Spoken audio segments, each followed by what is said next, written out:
Vous aimez la stratégie, mais vous en avez marre de gérer une nation pendant 10, 100, 1000 ans. Vous voulez passer directement à l'action et ne faire plus de gestion. Eh bien, il est grand temps de changer de genre de stratégie. Et oui, car entre ça et ça, il y a une grosse différence. Il y a déjà plein d'autres jeux qui se calent entre les deux, comme par exemple ça.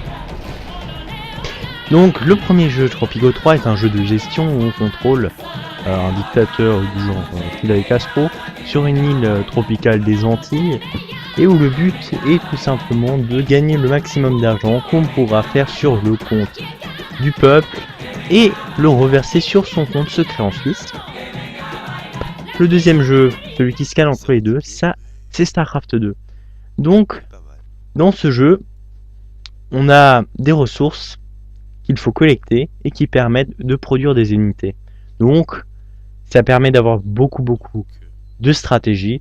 Donc en gros, le but de ce jeu, c'est de défoncer son adversaire en produisant le maximum d'unités et en les envoyant et en les micro-gérant. Et le dernier jeu, celui dont je vais vous parler, c'est World & Country. Ce jeu, c'est un RTS action pure. Donc pour vous dire, si Tropico 3 ou StarCraft 2 même, c'était SimCity, ça c'est Call of Duty. Ce jeu est une pure bourrinade. Mais alors, ce qu'il y a de plus bourrin. Dans ce jeu, les explosions se suivent et ne se ressemblent pas. Il faut vraiment avoir un cœur vraiment bien accroché pour y jouer. Parce qu'il faut le dire, moi je réussis jamais à faire 2 missions dessus. Pas parce que c'est ennuyeux, l'histoire est vraiment bien. C'est tellement stressant ce jeu, mais stressant dans le bon sens. C'est un peu comme si on faisait une partie Call of Duty et qu'on y était vraiment, qu'on s'y sentait vraiment. Et ça fait vraiment la puissance de ce jeu. Mais ce n'est pas tout. Salut tout le monde, c'est James.One, j'espère que vous allez bien et aujourd'hui, comme je vous l'ai dit dans ma magnifique intro, on se retrouve sur World & Country. Ce jeu c'est vraiment un de mes favoris. En général, je le mettrai sans doute dans mon top 3 des meilleurs jeux que j'ai jamais joué. Bon, c'est pas extrêmement dur. Comme je vous l'ai dit, donc ce jeu est vraiment un RPG action. Ici, on ne produit pas d'unités. On reçoit des unités, on peut demander de renforts, mais on n'en produit aucun. C'est pour ça que c'est vraiment basé sur une micro-gestion totale de chaque unité.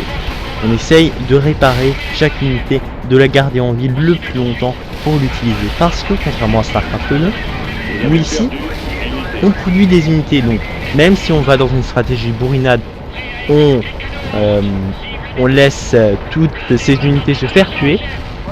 Si on a une bonne économie derrière, on peut toujours en reproduire, ce qui n'est pas le cas ici. Ici, il faut vraiment être extrêmement économe avec ces unités. On pourrait dire, ouais, mais non, on s'ennuierait.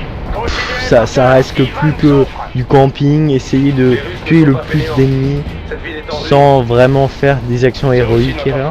Non, ça donne beaucoup plus de rythme, mais aussi de stress à ce jeu, je trouve. C'est extrêmement nerveux. Demander des renforts n'est pas la seule chose qu'on trouve.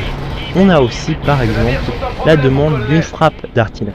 Et ça pète vraiment. C'est vraiment incroyable.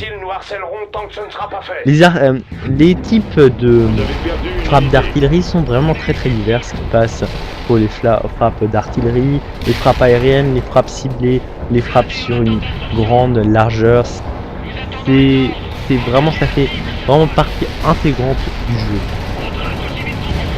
L'histoire, elle aussi, est vraiment incroyable. Enfin, moi, je la trouve vraiment bien. Donc, ça se joue en 1989. Contrairement à ce qui s'est passé dans notre monde, dans le jeu, en 1989, le mur ne tombe pas et le bloc soviétique ne se détruit pas, mais l'URSS déclare la guerre aux États-Unis et envahit l'Europe. Dans le jeu, on commence les premières missions par l'invasion des États-Unis par l'URSS. On contrôle ici les Américains. On pourrait dire dans les premières missions, ouais, c'est un jeu de propagande pro-américaine et tout. Eh ben non. Car si vous avez l'add-on Soviétique Assault, vous jouez aussi une campagne soviétique. Et ça donne vraiment une grande profondeur au scénario. Puisque ce jeu fait vraiment réfléchir. Mine de rien, faire une guerre des deux côtés, c'est quand même assez intéressant. Au début on se dit, merde, les défenses que j'ai construites dans une mission en tant qu'américain, je suis en train de les détruire en tant que soviétique. Ouais, mais c'est aussi beaucoup plus profond que ça. On voit vraiment comment un conflit peut évoluer et comment sont les mentalités de chaque côté. Comment la guerre est vraiment causée par un manque de connaissance de l'un de l'autre. C'est quand même assez intéressant. Et l'histoire est vraiment prenante, je ne vais pas vous la spoiler, mais on s'attache vraiment beaucoup aux personnages. Parfois c'est assez violent. Donc, moi je dis vraiment chapeau, c'est incroyable.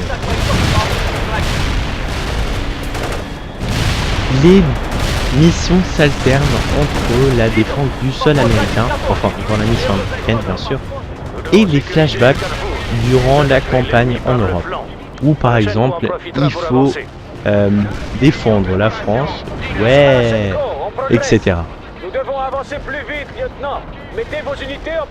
Graphiquement, comme vous le voyez, ce jeu, même s'il est sorti en 2007, reste quand même assez joli, mine de rien. Je trouve pour un jeu de cet âge, il a quand même maintenant 4 ans, ouais, mine de rien. Ça se voit pas.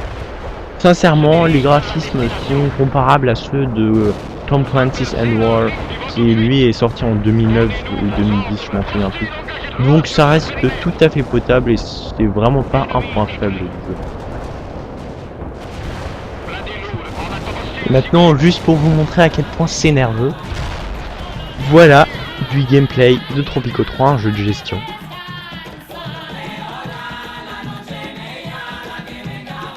Voilà du gameplay de World in Conflict. Bon, là on se passe un peu de commentaires. Parfois ce jeu réside vraiment à mettre des frappes aériennes partout, détruire l'environnement totalement. Mais c'est assez jouissif.